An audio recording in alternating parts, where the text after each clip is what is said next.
Halo, sampai jumpa lagi. Selamat jumpa di channel Legally Blind oleh saya, Mas Boy. Kembali berbicara tentang AC Milan.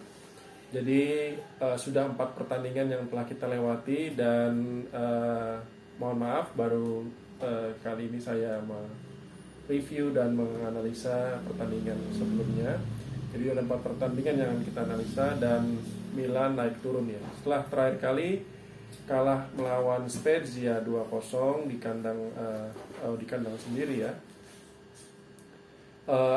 Di kandang Milan ya. Milan kemudian bertanding melawan Inter dan seperti sudah kita duga karena penurunan performa Milan akhirnya dibantai ya oleh Inter ya. Bermain di San Siro, Milan dikalahkan 0-3 oleh Inter Milan. Dan pada pertandingan itu Ibrahimovic tidak dapat berbuat banyak ya. Walaupun kalau kita lihat di statistik dari Hotskor, ternyata Milan memiliki penguasaan bola yang lebih baik ya, 60% dibandingkan Inter 40%. Tapi ternyata faktanya Inter lebih banyak mengkonversi peluang dan bermain efektif sehingga mencetak gol 3 kali. Lalu berapa total shots-nya menurut Hotskor? Milan melakukan tendangan 14 kali dan Inter 16 kali. Jadi tidak jauh beda. Malah dari 14 tendangan itu Milan on targetnya 8, sementara Inter hanya 6. Jadi artinya Milan ada penyerangan gitu ya. Milan sebenarnya menyerang gitu, tapi tidak efektif dan Inter yang lebih efektif membobol gawang Milan. Jadi karena kalah kita semakin menjauh dari Inter ya, 4 poin ya kita menjauh, Inter menjauh dari Milan. Lalu di pertandingan selanjutnya setelah melawan Inter, kita kembali melawan musuh bebuyutan di dalam memperebutkan 4 besar yaitu AS Roma di kandang Roma. Banyak pendukung Milan yang sudah pesimis ya, kita akan kalah lagi melawan Roma. Tapi di pertandingan itu Milan menunjukkan bahwa dia mampu bangkit. Milan mengalahkan AS Roma dengan skor 2-1 ya, dengan permainan yang sangat baik, sangat keren gitu ya. Bahkan pelatih Roma sendiri Paolo Sousa mengakui bahwa Milan bermain sangat baik gitu. Bagaimana statistiknya? Melalui Hotskor kita bisa lihat bahwa Roma dan Milan ini sebenarnya tidak terlalu jauh ya. Roma melakukan 18 shots, sementara Milan melakukan 17 shots.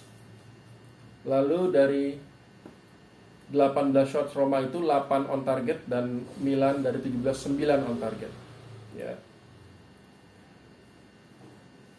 Lalu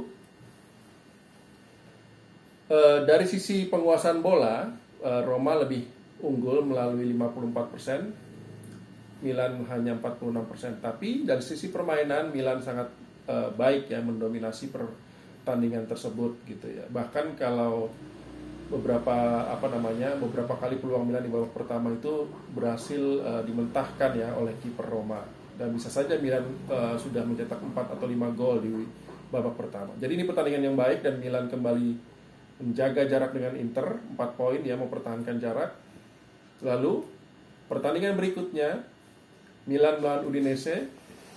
Milan berharap bisa menang karena performa sedang baik, tapi ternyata Udinese memainkan pertahanan yang sangat-sangat baik, low blocks ya istilahnya, sehingga Milan kesulitan mencetak gol. Dan baru di menit ke-97 ya kalau nggak salah ya, Frank Kessie berhasil mencetak gol melalui titik penalti, tendangan terakhir ya. Jadi Milan sangat struggling di pertandingan ini. Gimana statistiknya? 61% penguasaan bola oleh Milan, hanya 39% Udinese. Namun Udinese berhasil mencetak gol melalui sundulan dan yang dapat dianggap sebagai juga blunder ya dari Donnarumma.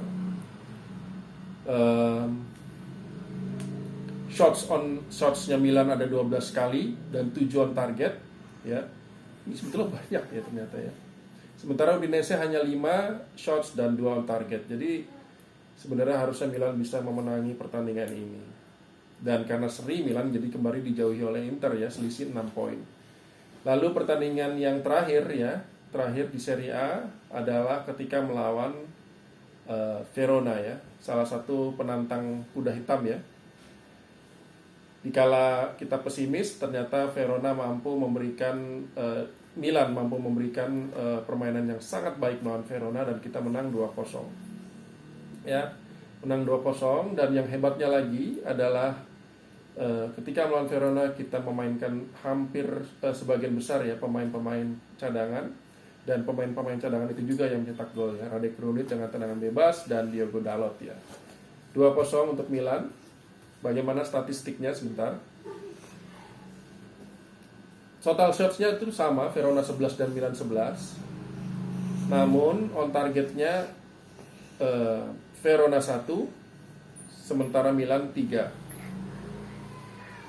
Lalu possession-nya Verona lebih baik 54% dan Milan 46%. Tapi Milan lebih clinical ya dengan 2 golnya. Dan sebenarnya Verona tidak pernah mengancam ya, jarang sekali mengancam gawang Milan yang dikawal oleh Donnarumma.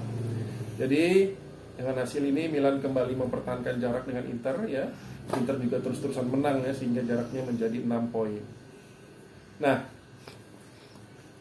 teman-teman sekalian, nanti malam AC Milan akan bertandang ke Old Trafford melawan Manchester United. Banyak orang yang memperkirakan bahwa tie di Liga Eropa ini akan dimenangkan oleh Manchester United. Tapi tentu kita berharap kita bisa setidaknya membawa pulang 1 poin sehingga bisa mengalahkan mereka atau memiliki posisi yang lebih baik di leg kedua nanti di San Siro. Nanti malam, namun demikian tetap saja ya kesulitan muncul ya, seperti biasa. Absensi para pemain Milan yang banyak ya. Kemungkinan besar Milan tidak akan diperkuat. Bukan kemungkinan besar lagi ya, sudah pasti ya Milan tidak diperkuat oleh Zlatan Ibrahimovic, Hakan Çalhanoğlu, Benacer ya, Ismail Benacer, Theo Hernandez, dan juga kemungkinan Alessio Romagnoli. Jadi banyak pemain yang absen. Walaupun di pihak MU sendiri ada juga pemain penting yang absen, yaitu Paul Pogba dan Marcus Rashford ya. Edison Cavani juga katanya sedang dalam keadaan tidak baik ya, cedera. Jadi memang timpang ya kedua tim, tapi Milan tentu lebih banyak ya. Dan kita berharap Milan bisa memenangkan pertandingan atau minimal seri, karena rekor kita cukup baik melawan MU. Apalagi pemain-pemain kita seperti Fikayo Tomori sedang sangat bersinar ya.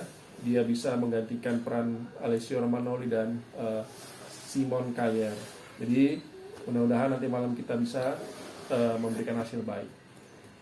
Skornya saya tidak yakin Milan bisa clean sheet ya. Mungkin skor yang akan terjadi nanti malam adalah 2-2 ya, seri. Itu yang kita harapkan. Semoga Milan bisa melaju terus di Europa League dan mengejar Inter di Serie A. Demikian review dan analisa dan prediksi saya. Sampai jumpa lagi. Bye.